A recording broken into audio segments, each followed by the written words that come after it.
You cheated, Niana said as we met out in the hallway. She had her data bracelet streaming three-dimensional data.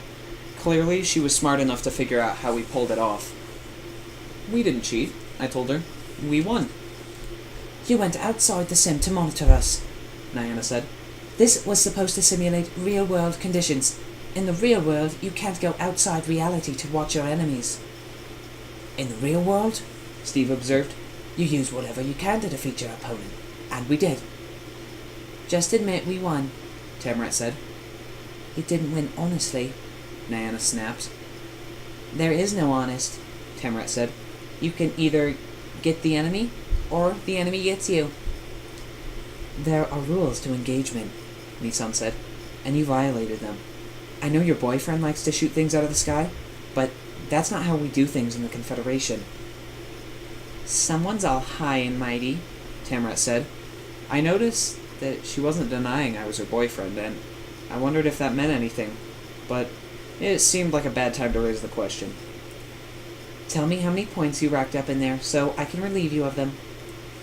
I refuse, Niana said, folding her arms.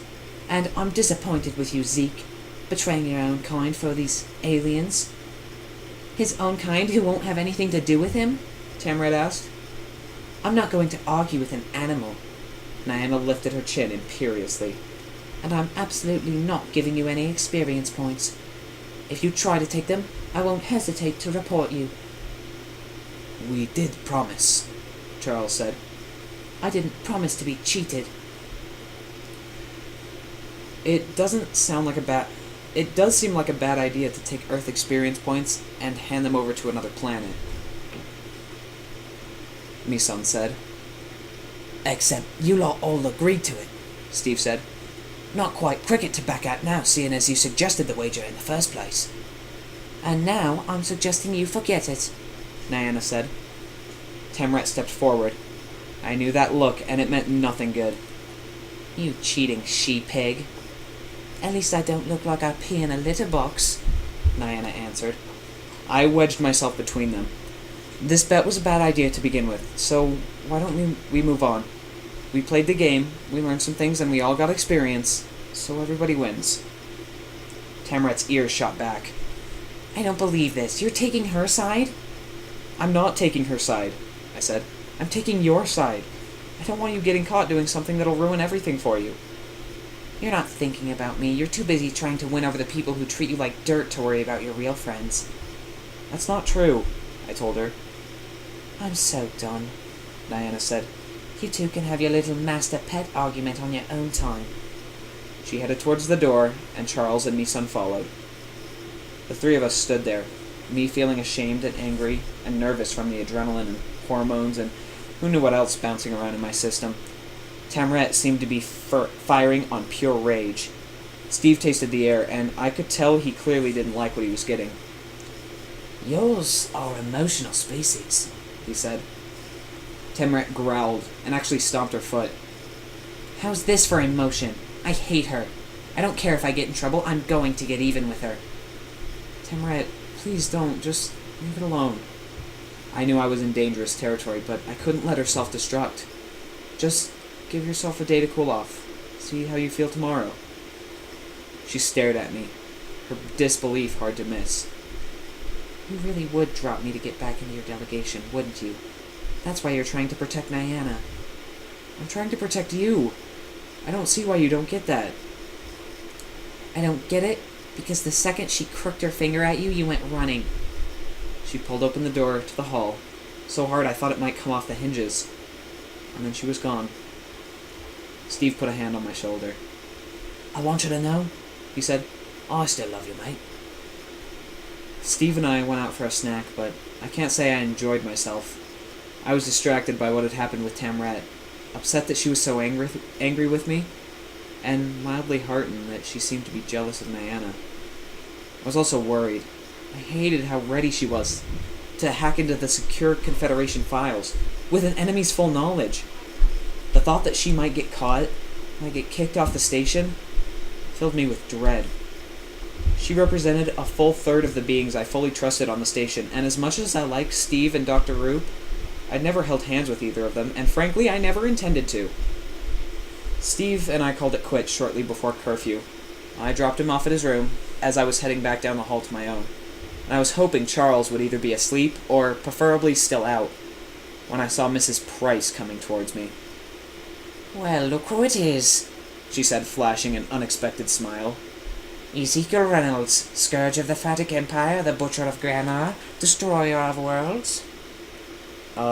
Hey there?" I said. "You're up kind of late, aren't you?" she asked. There was something about her mood I couldn't quite make sense of. She was upbeat, but it didn't feel natural to me, like she was trying to convince me all of a sudden that she was my buddy. I shrugged. I was just hanging out with... And I stopped myself, because she didn't want me hanging out with Steve. "I know who you spend your time with." She shook her head, not quite able to fathom my foolishness. "I recall telling you to spend less time with those aliens." "I don't see the humans lining up to hang out with me," I said. She put a finger theoretically to her chin, pantomiming contemplation. "Maybe we should do something about that."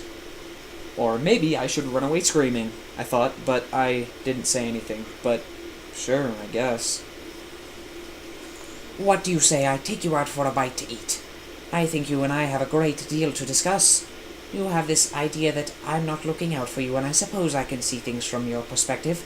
So in the best interests of our delegation and our planet, maybe we should get to know each other a little better.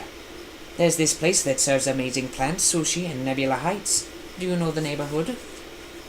I checked the chronometer on my data bracelet, hoping that time would get me out of this conversation. "It's like 5 minutes before curfew." She waved her hand. "You don't need to worry about that if you're with me." I didn't know if that was true or not, but I had the strangest feeling that it wasn't, and Mrs. Price was trying to get me into trouble. Not that it mattered. If I was entirely sure it was alright, and that I was allowed to go and have vegetable sushi with her, that was the last thing I wanted to do. I really didn't want to make conversation with her in the middle of the night in a strange part of the city about how I needed to abandon my friends. "You know, I'm really tired," I told her. "Maybe another time." "Of course." She smiled with all the warmth of a vampire. "I think it's time for the two of us to become friends. To trust each other." I felt sure that was never going to happen. "Okay," I managed to say. "You betcha." "I look forward to it." She put her hand out. "Friends?" I wanted to walk away. To tell her I didn't trust her, and I never would. She'd proven she was my enemy, and now she was trying to separate me from the beings I most cared about on the station. I was never going to trust her, but I couldn't tell her that. "Sure," I managed, and shook her hand, which was colder than Steve's reptilian grip.